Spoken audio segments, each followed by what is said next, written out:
Chapter 6, Part 2. By this time, I was so scared I couldn't even run. I just stood there holding onto the pole and waiting for what I knew was coming from Mama. Working together, Mama and Daisy unwound Gandy from the net and turned him loose. Gandy didn't even wait to get his breath. He ran faster than I had ever seen him run for about 10 feet, and then he took to the air. He sailed around the barn, up over the house and the red oak trees. Honking every foot of the way, he sailed on down over our fields and disappeared in the river bottoms. For several seconds after Gandy had faded from sight, we stood in silence and stared at the spot where he had disappeared. With her black eyes shooting fire, Mama turned to me and said, "Jay Barry, I hope you're satisfied. We've just lost the best goose we ever had." "Oh, Mama," I said in a quavering voice, "that old goose wasn't hurt. He'll be back. You couldn't make him stay away from these hen geese." "No, Gandy won't be back," Daisy wailed. "He won't ever come back, and I don't blame him one bit. Jay Barry, I don't know about you. I just don't know." "I know one thing," Mama said in a hard voice. "If you don't get rid of that net, young man, you're going to be in a worse fix than Gandy is. Now you better believe that." I did believe Mama, too. I believed every word she said. Just then Papa came in from the field riding one of our mules. "What's going on?" he asked. "I never heard so much racket." "It's Jay Barry, Papa," Daisy said. "He scared old Gandy clean out of the country." Papa looked at me and said, "I saw that goose, but I didn't think it was one of ours. I thought it was a wild one. He was really traveling. What happened anyway?" "Ah, nothing happened, Papa," I said. "Grandpa gave me this net to catch those monkeys. I wanted to see how it would work, so I tried it out on Gandy." Papa looked at the net. As he got down from the mule's back, he laughed and said, "I don't think we have to worry about Gandy not coming back. He's scared now, but he'll get over that and come looking for these hen geese." "That's what I tried to tell Mama and Daisy, Papa," I said. "But you can't tell them anything. They think Gandy is clear over in Arkansas by now." Papa laughed. "I don't think Gandy has made it to Arkansas yet," he said. "But if he keeps on going like he was the last time I saw him, it won't take him long to get there." The way Papa was laughing and making a joke out of everything, I didn't think it would hurt if I laughed a little too. I never should have laughed right then because it made Mama madder than ever. "Jay Barry," she snapped, "you won't think it's so funny if I make you go to your room and do without your supper." This scared all the laughter out of me. If there was one thing I dreaded, it was having to stay in my room. I would much rather have been hung by the heels to a white oak tree. "Mama," I said in desperation, "you can't make me go to my room now. I have to go down in the bottoms tonight and dig a hole." I thought Mama would really have a fit when I said that. "Dig a hole," she said in a loud voice. "Hey, Barry, you're not going down in those bottoms at night to dig any holes. Why, who ever heard of such a thing?" "But I have to, Mama," I pleaded. "That's the only way I'll ever catch those monkeys." Mama must have seen that I was desperate. "I can't see where digging a hole could have anything to do with catching monkeys," she said. "But if you're so all fired set on it, you can go down there tomorrow and dig it. But you're not going tonight, and that's all there is to it." "It wouldn't do any good to dig the hole in the daytime, Mama," I said. "That big monkey would see me, and he's so smart I wouldn't have a chance of catching one of them. I have to dig it at night while those monkeys are asleep." Daisy squealed with laughter as she took off around the barn. "Jay Barry," she said, "if you dig that hole, those monkeys will push you in it and cover you up, sure as shooting." "Now there she goes again, Mama," I cried, "laughing and making fun of me. Why don't you make her stop?" There was one thing that could help Mama get over one of her mad spells. It was to hear Daisy laugh. "Jay Barry," Mama said, "your little sister's not making fun of you. If she wants to laugh, you let her laugh, and you don't say anything about it." Before I could say anything, Papa stepped in and said to Mama, "Now hold on just a minute. I think you women are carrying things a little too far. I can't see anything wrong with a boy wanting to catch a few monkeys." Looking at me, Papa said, "What's this about digging a hole?" I explained the plan Grandpa had come up with to catch the monkeys. Taking the net from me, Papa looked at it and said, "What are these rings and strings for?" "That's what works the net, Papa," I said. "When you pull the yellow ring, it opens, and the blue ring closes it." Papa started pulling first one string and then the other. I saw a pleased look spread over his face. "Say, I think you've got something this time," he said. "Did you have any trouble catching Gandy in it?" "Heck no, Papa," I said. "I had Gandy caught before he knew what was happening. I believe it's the very thing for catching those monkeys, don't you?" Still jerking at the rings and watching the net open and close, Papa said, "It looks to me if you could catch a goose in it, you could surely catch a monkey. I'll tell you what, let's have some supper and I'll go down in the bottoms with you and help dig that hole." Mama gasped as if she had swallowed too much air.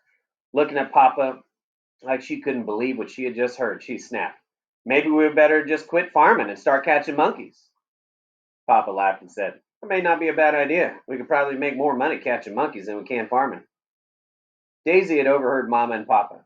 She poked her head around the corner of the barn and said, "Jay Barry, if you and Mama and Papa catch those monkeys, I'll hold the sack for you." This seemed to fix everything. Mama and Papa started laughing at Daisy. I was feeling so good about Papa going with me to dig the hole, I laughed a little too. Right after supper, while Papa was putting some coal oil in the lantern, I went to the tool shed and got a pick and shovel. "Might be a good idea to take the axe along," Papa said. "We may run into some roots while we're digging the hole." "I hadn't thought of that, Papa," I said. "We'll run into some roots, all right. Can't dig an inch down on those bottoms without running into roots." "I know, because old Rowdy and I have tried to dig rabbits out of the holes down there." All excited, I ran and got the axe. As we were leaving the house, Mama and Daisy came out on the porch to see us on our way. Mama was still in a good humor. She laughed and said, "I hope no one sees my husband down in the river bottoms at night digging a hole. What would you tell people?" "I'll just tell them that we're looking for a pot of gold," Papa said. "Then everyone in the country will be digging holes. How will that be?" Daisy squealed her delight and said, "Jay Barry, you better be careful. If you wake those monkeys up, they might get mad and run you clean out of the country." I wanted to say something back to Daisy, but I figured that as long as Mama was in a good humor, I'd better leave well enough alone. So I just walked on like I hadn't even heard what she said. Old Rowdy thought we were going possum hunting, and he was raring to go. He came over, reared up on me, and all but busted my eardrums with his deep voice. It was one of those warm, full moon nights when it's so bright it's more like twilight in the evening than nighttime. Thousands of lightning bugs were dancing a flickering rhythm all around us.